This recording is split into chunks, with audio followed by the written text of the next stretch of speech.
স্বাগত টিবিসি সংবাদে। এবারে জানাবো খবরের বিস্তারিত। আপনাদের সাথে আছি আমি রিফাত আসনোভা। অতীতে যে সুযোগ আসেনি সেখানে এসে তা হেলায় হারানো যাবে না উল্লেখ করে জাতীয় ঐকমত্য কমিশনের সহ সভাপতি ডক্টর আলী রিয়াজ দল মত জাতিগোষ্ঠী নাগরিক হিসেবে তা কাজে লাগানোর তাগিদ দিয়েছেন। আজ বৈঠকে এজেন্ডা হিসেবে রাখা হয়েছে রাষ্ট্রপতির ক্ষমা প্রদর্শন, বিচার বিভাগ বিকেন্দ্রীকরণ ও জরুরি অবস্থা ঘোষণা। এর আগে সংসদীয় আসনের সীমানা নির্ধারণে আশু ও দীর্ঘমেয়াদের ব্যবস্থা নিয়ে দলগুলো ঐকমত্য হয়। একই সঙ্গে নির্বাচনকালীন তত্ত্বাবধায়ক সরকার ব্যবস্থা পুনর্বহালের বিষয়ে রাজনৈতিক দলগুলো একমত হলেও এই সরকারের রূপরেখা নিয়ে ঐকমত্য হয়নি। যে সুযোগ অতীতে আসেনি সেখানে আমরা এসেছি, এই সুযোগ হেলায় হারানো যাবে না। এই সুযোগে আমাদের যতটুকু সম্ভব আমাদের সকলকে, প্রত্যেককে ব্যক্তি হিসেবে, দল হিসেবে, জোট হিসেবে, নাগরিক হিসেবে সেই ভূমিকা রাখতে হবে। রাষ্ট্রপতির ক্ষমা প্রদর্শন, এর বাইরে আরো দুটো বিষয় আমরা যুক্ত করেছি আজকে। এর একটি হচ্ছে বিচার বিভাগের বিকেন্দ্রীকরণ এবং জরুরি অবস্থা ঘোষণা। বিএনপি তো সংস্কারের প্রস্তাবক, আজকের যে এজেন্ডার মধ্যে দুটো বিষয় রেখেছেন, এখানে পুরা হাউসের মধ্যে এর বাইরে বোধহয় কেউ এর বিরুদ্ধে মতামত দেওয়ার মতো আমার মনে হয় মানসিকতা নাই। তৃতীয়টার বিষয়ে হয়তো একটু কথাবার্তা হবে। জাতীয় নাগরিক পার্টি এনসিপি দেশ করতে জুলাই পদযাত্রা কর্মসূচি তৃতীয় দিন। আজ পদযাত্রা নিয়ে বিস্তারিত জানালে নীলফামারীর সৈয়দপুর থেকে সরাসরি যুক্ত হচ্ছেন সহকর্মী মাজেদ মাসুদ। মাজেদ, পদযাত্রা কর্মসূচিতে এনসিপির আজকের পরিকল্পনা কি? তাসনোভা, আসলে সকাল ঠিক 10:30টার দিকে আজকের এই তৃতীয় দিনের পদযাত্রা কর্মসূচি শুরু হওয়ার কথা থাকলেও এখন পর্যন্ত এই কর্মসূচি শুরু হয়নি। তবে আমরা এনসিপি নেতৃবৃন্দের সাথে কথা বলে আজকের পরিকল্পনা সম্পর্কে যেটি জেনেছি, আজকে নীলফামারী এবং পঞ্চগড়ে এই দুটি জেলায় এই পদযাত্রা এবং সংক্ষিপ্ত সমাবেশ কর্মসূচি তারা পালন করবেন। এই মুহূর্তে তারা সৈয়দপুরে রয়েছেন।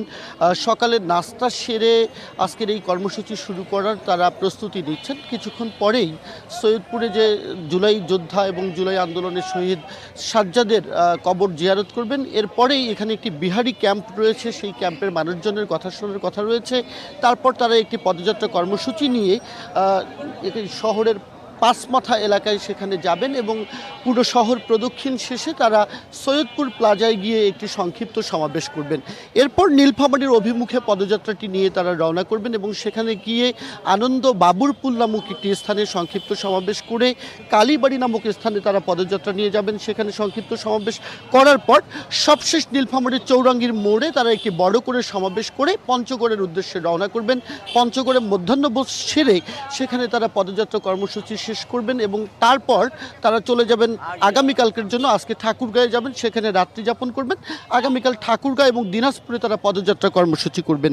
একটি বিষয় আপনাকে বলতে চাই তাসনোভা, আমরা গতকাল দেখেছি নীলফামারী এবং লালমনিরহাটে এই পদযাত্রা কর্মসূচির প্রাক্কালে আমরা দেখেছি সাধারণ মানুষজনের তাদের যে দুর্ভোগ, তাদের ভোগান্তি, তাদের অপ্রাপ্তির কথাবার্তা কিন্তু কালকে এনসিপির নেতাকর্মীরা শুনেছেন এবং এনসিপির নেতাকর্মীরা বলেছেন যে জুলাই আন্দোলনে তাদের যে চেতনা, তাদের যে মূল লক্ষ্য, সেই সংস্কার, বিচার এবং গণপরিষদ নির্বাচনের মাধ্যমে নতুন সংবিধান প্রণীত না হওয়া পর্যন্ত তারা এই আন্দোলনে থাকবেন। এবং মানুষজনকে যে বিষয়টি তারা বলছেন যে জুলাই ঘোষণাপত্র এবং জুলাই সনদ আদায় করবার জন্য আগামী 23 আগস্ট তাদেরকে সকলকেই ঢাকায় তারা ডাকছেন এবং তারা সেখানে একটি ইস্তিহারও প্রকাশ করবেন বলে তারা জানিয়েছেন। তো সব কিছু মিলিয়ে আমরা এই পদযাত্রা কর্মসূচিতে দেখছি সাধারণ মানুষেরও আগ্রহ রয়েছে, সাধারণ মানুষের সাথে সম্পৃক্ত হচ্ছে, নানাভাবে তাদেরকে আসলে সমর্থনও জানাচ্ছে। তো কিছুক্ষণের মধ্যেই আজকের এই তৃতীয় দিনের কর্মসূচি সেটি শুরু হবে। তাসনোভা। জি মাজেদ, ধন্যবাদ জানাচ্ছি আপনাকে। পবিত্র আশুরা ঘিরে কোনো নিরাপত্তার ঝুঁকি নেই বলে জানিয়েছে পুলিশ। রাজধানীতে তাজিয়া মিছিলের জন্য সব ধরনের নিরাপত্তা ব্যবস্থা নেওয়া হয়েছে। পুরান ঢাকার হোসাইনী দালান ইমামবাড়ায় ব্রিফিংয়ে এ কথা জানানো হয়। ডিএমপির অতিরিক্ত পুলিশ কমিশনার মোহাম্মদ সরওয়ার বলেন, পুরো ইমামবাড়া থাকবে সিসি ক্যামেরার আওতায়। তাজিয়া মিছিলের অংশ নিতে আর্চওয়ের মাধ্যমে ভেতরে প্রবেশ করতে হবে। তল্লাশি ছাড়া কাউকে ঢুকতে দেয়া হবে না। মিছিলের সামনে পেছনে সড়কে পুলিশ থাকবে। এবছরও যথাযথ গুরুত্বের সাথে পবিত্র আশুরার নিরাপত্তা ব্যবস্থা গ্রহণ করা হচ্ছে বা হবে। যে সকল রাস্তায় তাজিয়া বা শোক মিছিল অনুষ্ঠিত হবে সে সকল রাস্তায় পর্যাপ্ত সংখ্যক পুলিশি ফোর্স মোতায়েন থাকবে। রাস্তার পার্শ্ববর্তী উঁচু ভবনসমূহে পোশাকে এবং সাদা পোশাকে পুলিশ মোতায়েন থাকবে। মৌলভীবাজারের বড়লেখা উপজেলার পাল্লাথল সীমান্ত দিয়ে আরও ৪৮ জনকে পুশ ইন করেছে ভারতের সীমান্তরক্ষী বাহিনী বিএসএফ। ভোরে তাদের আটক করে বিজিবি। জিজ্ঞাসাবাদে জানা গেছে সবাই বাংলাদেশি। বিজিবি জানিয়েছে ভারত থেকে অবৈধভাবে ৬ মাস থেকে ১৭ বছর আগে চিকিৎসা ও কাজের উদ্দেশ্যে অবৈধভাবে ভারতে গমন করেন তারা। এরপর বিএসএফ তাদের বাংলাদেশে পুশ ইন করে। ভোরে সীমান্তের পাহাড়ি এলাকায় ঘোরাঘুরির সময় বিজিবির টহল দল তাদের আটক করে। এদের মধ্যে ১৫ জন পুরুষ, ১৫ জন নারী এবং ১৮ জন শিশু। এ নিয়ে গত ৩ মাসে মৌলভীবাজার জেলার বিভিন্ন সীমান্ত দিয়ে ঠেলে পাঠানো হয়েছে ৪৬৩ জনকে এবং তাদেরকে আটক করেছে বিজিবির হাতে। এর মধ্যে বড়লেখা অঞ্চল থেকে আটক করা হয় ৩৪১ জনকে।